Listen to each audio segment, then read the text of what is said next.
Assalamualaikum warahmatullahi wabarakatuh. Perkenalkan Mbak, saya Mirza dari UIN Maulana Malik Ibrahim Malang, pendidikan dokter. Nah, di sini saya bersama teman-teman Mbak ya, di sini akan melakukan wawancara. Silakan teman-teman bisa memperkenalkan terlebih dahulu. Perkenalkan Mbah, nama saya Nuradila Usman, biasa dipanggil Dila dari jurusan farmasi. Saya Nur Aulia Puspitasari, biasa dipanggil Lia dari jurusan farmasi. Ya, baik, terima kasih. Jadi Mbak, setelah ini akan melakukan beberapa pertanyaan. Nanti Mbak mungkin bisa menjawab dengan santai dan rileks. Pertanyaan yang pertama Mbak ya, kalau boleh tahu umurnya berapa Mbak? 63. Oh iya. Kemudian untuk dari pekerjaan, mungkin pekerjaannya apa Mbak? Pekerjaan ya swasta, rumah tangga. Oh iya. Untuk gejalanya Mbak, mungkin apa yang dirasakan gejalanya? Diabetes, ya kadang-kadang sakit kaki, lemes, kadang-kadang penglihatan itu agak kabur gitu. Oh iya. Nah, kalau misalnya gejalanya itu kambuh, gimana Mbak? Ya kalau kambuh, lemes gitu, badan kayak lemes gitu. Jadi saya langsung periksa sama dokter. Oke, baik Mbak. Untuk penyakit yang Mbah, sebelumnya Mbak ada penyakit diabetes mellitus nggak Mbah? Kenapa? Sebelumnya Mbah ada penyakit apa? Diabetes. Diabetes mellitus. Apakah di lingkungan keluarga Mbak ada yang memiliki penyakit yang sama Mbah? Ya enggak. Berarti Mbah sendiri ya Mbah? Ya cuma saya sendiri. Sebelumnya apakah Mbah sudah meminum obat? Iya. Obat apa ya Mbah? Ya nggak tahu saya kalau misalnya saya agak kurang enak itu badan, langsung saya periksa sama dokter, dikasih resep sama dokter, periksa langsung beli obat. Berarti untuk obatnya Mbah nggak tahu nggih? Ya nggak tahu, soalnya kan saya beri ke resep, beri ke apotek, langsung saya minum. Dari dokter itu langsung saya minum. Apakah Mbah juga mengkonsumsi jamu? Yang enggak, cuma herbal kadang-kadang gitu. Obat herbal apa Mbah? Takut kalau sama jamu-jamu itu saya takut. Soalnya takut jantung nggak kuat. Gitu. Iya Mbah. Kalau untuk obat yang dikasih apotek itu Mbah masih rutin minumnya tambah? Iya. Terus selama mengkonsumsi obat ada efek samping nggak Mbah dari penggunaan obatnya? Iya, alhamdulillah, cuma agak mendingan gitu sakitnya. Mulai sembuh gitu.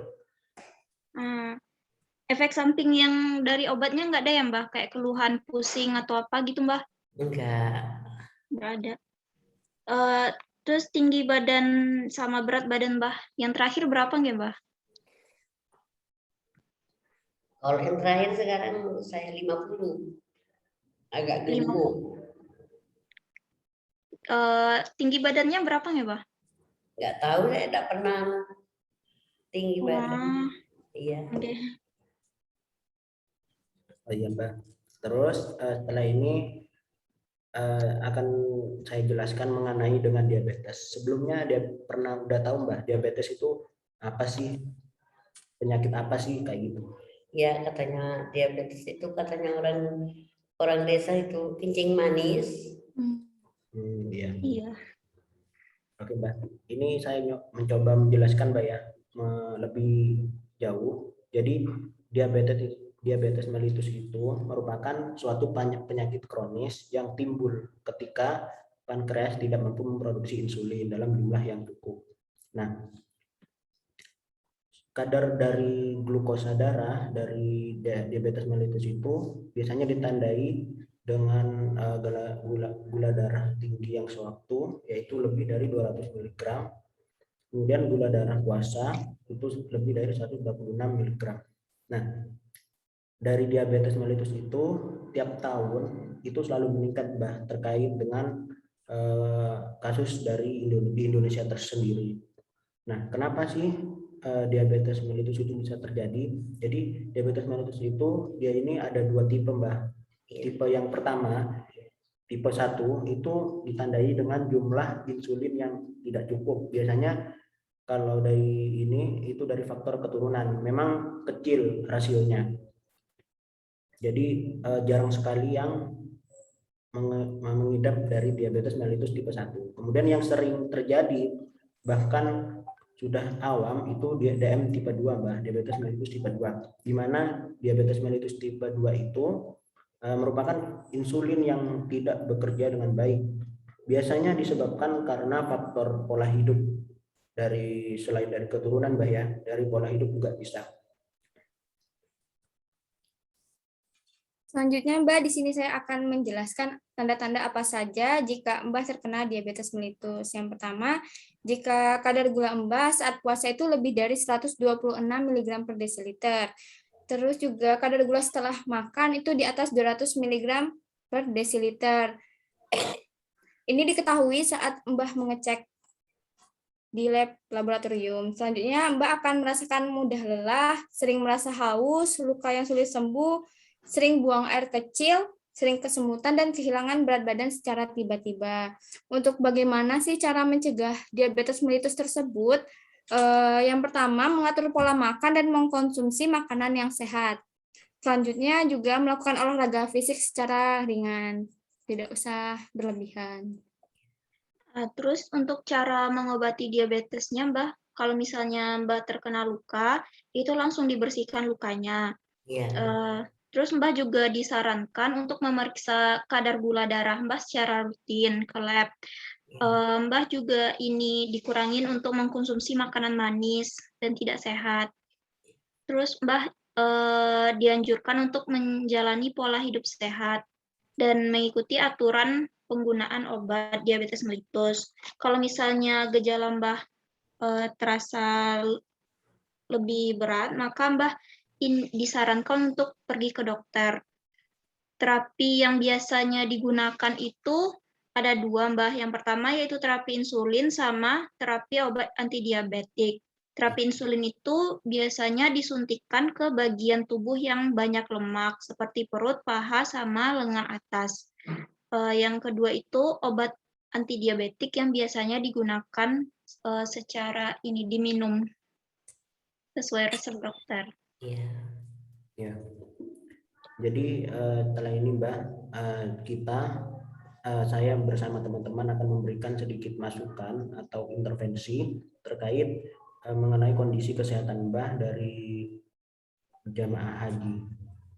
Nah, yang pertama, Mbak, ya, kalau nanti saat melakukan ibadah haji itu Mbak ini membawa obat-obatan yang sudah disediakan sama dokter.